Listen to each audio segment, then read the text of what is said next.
Falha de segurança na OTAN. Nossa câmera escondida revela momentos da crise. CDH sem rumo. Falta de foco prejudica o andamento das sessões.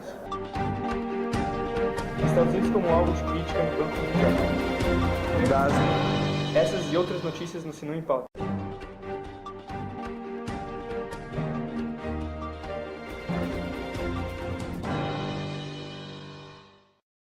Boa noite. Acompanhe na matéria a seguir o ritmo do Conselho de Segurança durante o dia de hoje.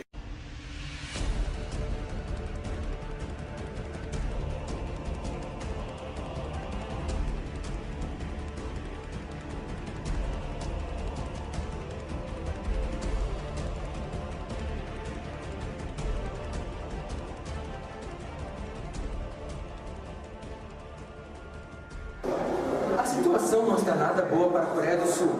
A delegada se complica em seus depoimentos nada pertinentes e que não acompanham o ritmo do Conselho de Segurança.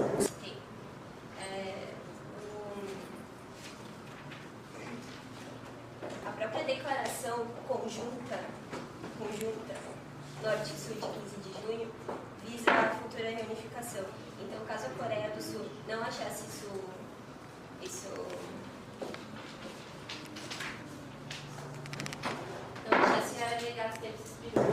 Em uma de suas declarações, a delegada da Coreia do Sul afirma que o mais próximo que a França já chegou de uma guerra civil foi a Revolução Francesa. Em resposta, a delegada da França fez um pronunciamento.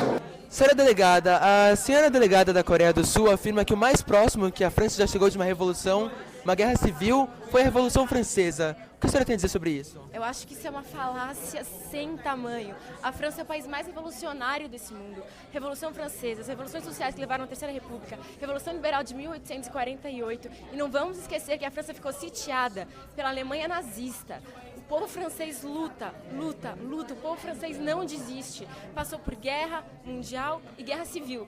Falar que a França não sabe o que é uma guerra civil é a maior falácia que eu já ouvi no meu tempo de delegada nas Nações Unidas. Durante o debate não moderado, conseguimos depoimentos de algumas delegações. Tem cautela das coisas que ela fala. Ela está entrando numa linha que ela não tem que acreditar. A gente está começando a discussão agora, a gente não tem certeza do que vai acontecer, não tem certeza dos acordos e a gente tem que ver isso com muita calma, porque não dá pra gente fazer sem pensar. Nós temos que lembrar que a posição ainda não foi definida e nós não temos mais nada a declarar. O clima é de muita intensidade dentro do Conselho de Segurança das Nações Unidas. É preciso que a delegada da Coreia do Sul melhore seus argumentos se quiser chegar à resolução de um conflito. Você pode dar uma entrevista pra gente? Por favor, delegada, a gente precisa que você mostre sua posição quanto a tudo que está ocorrendo agora no Conselho de Segurança. Eu acho que o Felipe já tem muitas opiniões sobre o que está acontecendo lá dentro. Parece que vocês estão tirando essas opiniões de vocês mesmos. Como podem ver, a delegada da Coreia do Sul se recusa a dar entrevistas. Felipe Fonseca, do Conselho de Segurança das Nações Unidas, para o Sinu em Pauta.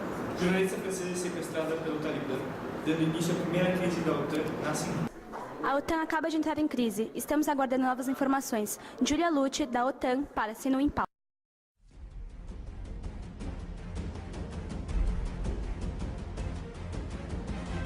Conhecimento e posicionamento de dois porta-aviões cedidos pela Marinha Alemã, duas aeronaves de classe de reconhecimento norte-americana, inclui 4 helicópteros à parte para a porção leste das montanhas de Hindukush. Delegações a favor de que a posição de batalha caça. A mesa gostaria de lembrar que caso alguém vete, essa moção não passará.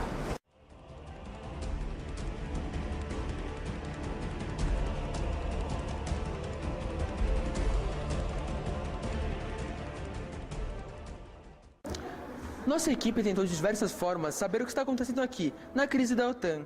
Porém, fomos reprimidos severamente por um de seus representantes. Toma, ninguém tá mandando, vai, deixa... A próxima reportagem que subir aqui, eu vou dar cadeia, eu não tô de sacanagem não. Falando na segurança da OTAN. Imagens de uma câmera escondida traz com exclusividade cenas da crise que ocorreu hoje na primeira sessão. A crise se deu por conta do sequestro de uma jornalista francesa no Afeganistão pelo grupo dos talibãs. Transmitindo via internet. Segundo os agentes de inteligência, ela investigava possível recrutamento de crianças e adolescentes pelo grupo talibã em vilarejos neutros. Operação Silêncio do Horizonte. Objetivos: resgatar a repórter e seu intérprete. Tropas disponíveis: uma esquadra das Forças Especiais Francesas, um VANT, 2 equipes de reconhecimento. Estimativa de inimigos: 15 talibãs. A mesa fortemente encoraja que os senhores peçam uma moção para fechamento para a imprensa. Alguma questão à moção? Islândia? Moção para fechamento para a imprensa. Essa moção está em ordem, passaremos para a votação. Nações a favor, por favor, ergam suas placas. Essa moção claramente passa. A mesa pede para que os senhores da imprensa, por favor, se retirem.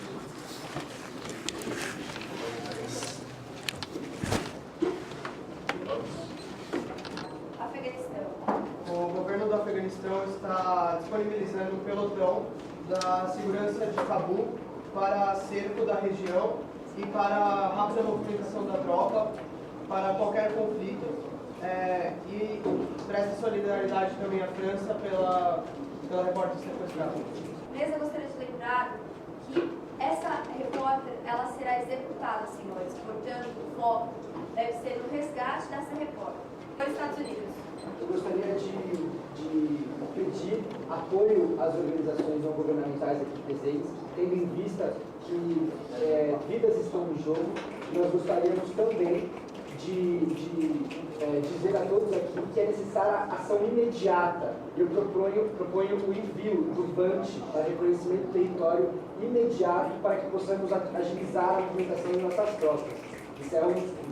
Senhores delegados, recebemos mais informações. Por favor, retornem aos seus lugares. O tempo de debate não moderado se encerrou devido à situação. Senhores, a informação que chegou é que até a hora de 10h45 a refém será executada. Portanto, os senhores têm 20 minutos para solucionar essa crise. Segundo delegados dos Estados Unidos, a resolução da primeira crise da OTAN mais foi um sucesso. A jornalista sequestrada foi libertada e os membros do Talibã responsáveis foram eliminados. O CDH passa por um dia de turbulentas discussões e intervenções gerais. Estamos aqui no segundo dia da simulação no Comitê de Direitos Humanos. Nesta manhã, o tema foi tangenciado, pois o foco foi mais para a distribuição de armas e para os refugiados. Encontramos o delegado dos Estados Unidos e essas são as palavras dele. Passam pela questão da intervenção militar estadunidense, né, a possível questão, e estão desenrolando, estão correndo o debate para a resolução do conflito relacionado às crianças sírias. Tá, e qual é a intervenção dos Estados Unidos em relação à Síria? A intervenção dos Estados Unidos é a melhor possível. Nós visamos o bem e a prosperidade dessa geração de crianças sírias. E o porquê de entrar na guerra? O tópico debatido pelo CDH são as crianças na Síria. O fator da intervenção ele deve ser levado em conta para poder resolver este problema, mas ele não é o principal. Portanto, a gente não debate isso, é debatido pelo outro comitê. Mas pela manhã foi discutido isso? Sim, foi discutido, mas não é o principal. Estamos aqui no Comitê de Direitos Humanos com o diretor Caio. Caio, você poderia nos dar uma declaração sobre a falta de foco no comitê? Boa tarde. A aparente falta de foco do nosso comitê, na realidade, refletiu um preparo exacerbado, mas exacerbado num bom sentido, dos nossos delegados. A preocupação com os assuntos atuais e com as atualidades do Brasil e do mundo fizeram com que o foco do nosso comitê fosse para a questão do conflito, para o conflito sírio, para o conflito no Oriente Médio. Entretanto, a preocupação não refletiu a não preocupação com os nossos delegados sobre as crianças, apenas a preparação de uma super contextualização para agora sim, apresentado o contexto e as questões políticas, afunilarem sobre a questão das crianças. É isso. E você acha que depois dessa falta de foco, eles vão conseguir solucionar os problemas das crianças? Eu não trato como uma falta de foco, eu trato apenas com uma super exploração do que era o contexto político, que infelizmente não atendia às nossas expectativas, mas que não significa que seja algo negativo. ainda assim, sim, já estamos no eixo, já estamos propondo soluções e brevemente toda a situação no conflito sírio e, sobretudo, em relação às crianças estará resolvida. Obrigado, Caio. O Comitê de Direitos Humanos estava tendo uma palestra com o Cristiano, psicólogo convidado. Qual é a sua opinião em relação à questão psicológica das crianças que estão no conflito da guerra da Síria? Na verdade, nós vamos falar em dois enfoques. Na questão psicológica, quando a gente fala em eventos de crise, que é um pouco que vocês debatem e falam muito, até a questão das catástrofes. Então, as crianças que vivem em constante situação de crise, porque a estrutura de um país ela se vê ameaçada por conflitos, é uma coisa. Outra coisa é quando esse país, ele, na conjuntura, como na Síria agora, eles estão vivendo um momento muito difícil e sob a ameaça de uma tensão que a qualquer momento, além desse episódio da questão química, uma intervenção americana, ela cria uma tensão que eleva então os níveis de agressividade, de instabilidade emocional, de necessidade de intervenções na área de saúde pública para poder garantir com que essas crianças mantenham, e esses adultos também, mantenham um mínimo de situação de resistência para enfrentar melhor as crises. Então, na verdade, a abordagem junto ao comitê vai ser propor diagnósticos do que vem acontecendo quando a situação de crise e de conflito se instaura, até aspectos preventivos e curativos terapêuticos para poder atender a essas famílias em que a gente começa a perceber o aumento do nível de agressividade, desestruturação familiar, mortes de pais e crianças que ficam sozinhas de repente sem a presença dos pais. Tudo isso gera conflitos de consequências incalculáveis para a saúde mental dessas crianças. Amanhã teremos mais informações do Comitê de Direitos Humanos. Tânia Carolina para Assinou em Pauta. No Banco Mundial, o Brasil pede relatórios completos de espionagem aos Estados Unidos e exige explicações. Na segunda sessão do Banco Mundial, com a corrupção e transparência política em pauta, os depoimentos dos delegados giravam em torno de casos de espionagem do Brasil pelos Estados Unidos. O delegado norte-americano se recusou a discursar sobre as críticas externas, alegando que medidas reparatórias já foram tomadas. Porém, esse Portugal e Brasil nos concederam uma entrevista. Fernanda, o que você tem a dizer sobre a sessão de hoje? Eu acredito que foi muito polêmica, ainda mais porque a corrupção é um assunto muito delicado para se tratar. Então houve várias divergências em opiniões, mas aos poucos estamos chegando ao consenso. Obrigada. Os Estados Unidos eles devem ser punidos da seguinte maneira. Primeiro, o Brasil quer que ele estabeleça um relatório completo de tudo que foi espionado. Ele quer também critérios exatos de transparência para mostrar por que ele está espionando, porque ele tem relacionado a terrorismo e isso não justifica a espionagem no Brasil. Além disso, ele quer que ele encerre imediatamente a atividade do NSA de espionagem. Obrigada.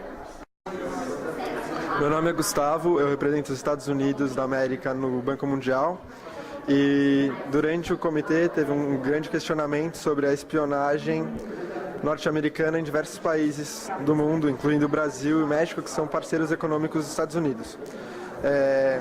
Ao longo do debate, chegamos a proposta de elaborar um documento que criasse um órgão de fiscalização da espionagem, não só norte-americana, mas em todo o globo.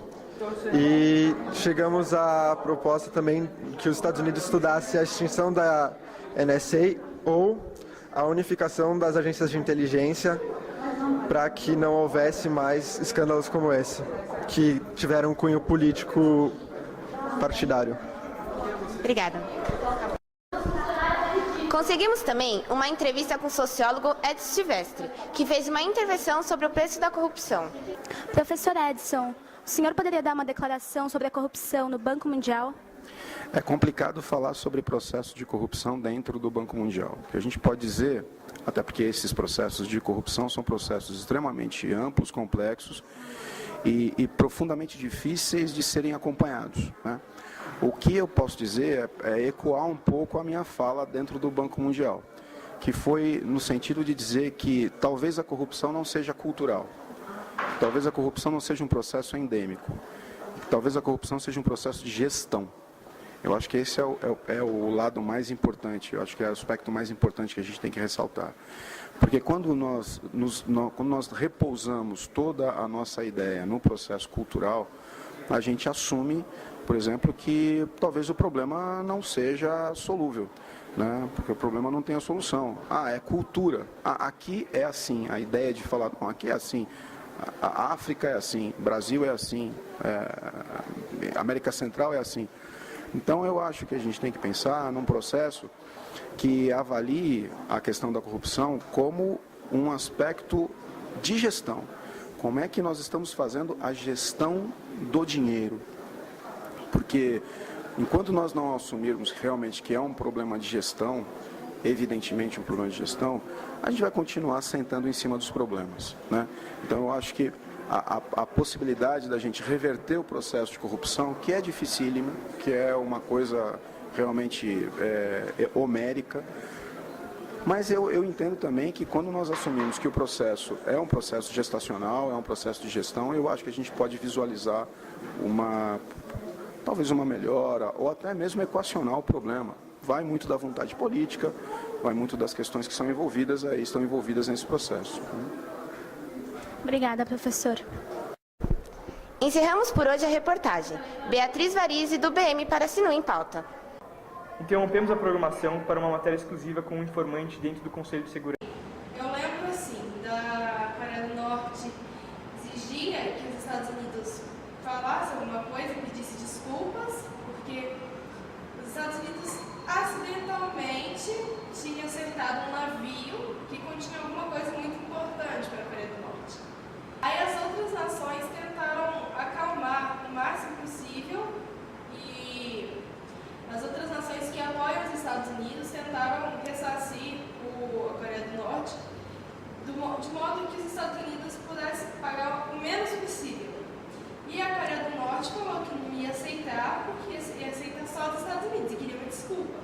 E até onde eu acompanhei, isso não aconteceu. Qual a sua opinião sobre como as discussões estão rolando, estão acontecendo? Eu gostei muito, porque eu acho que é um modo muito diplomático de acontecer. E eu nunca tinha visto isso acontecer cara a cara. E eu achei óbvio que tinha algumas pessoas tinham noção do que estavam falando, mas tinham outras pessoas que valiam a pena, que sabiam de tudo, tinham plena...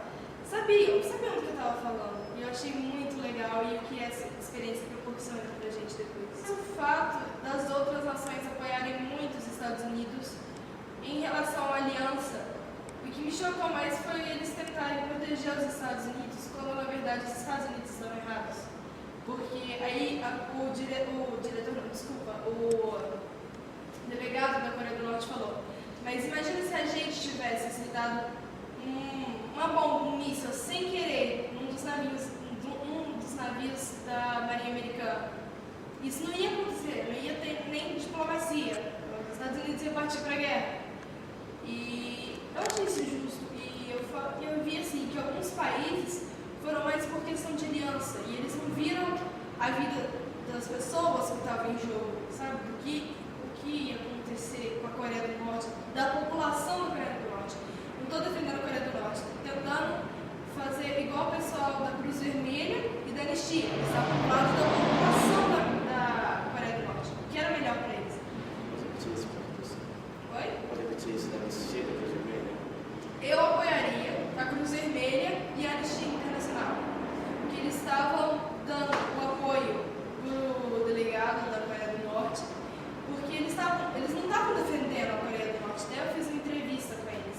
Eles estavam defendendo a população da Coreia do Norte, a vida dos civis que foram mortos durante esse acidente e que não era certo. E que os Estados Unidos, eles até onde eu fiquei, eles se responsabilizaram, mas eles não iam pedir desculpa.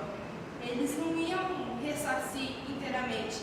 O Japão ia ressarcir, outras nações iam interagir, mas, ao meu ver, só os Estados Unidos teriam que ressarcir.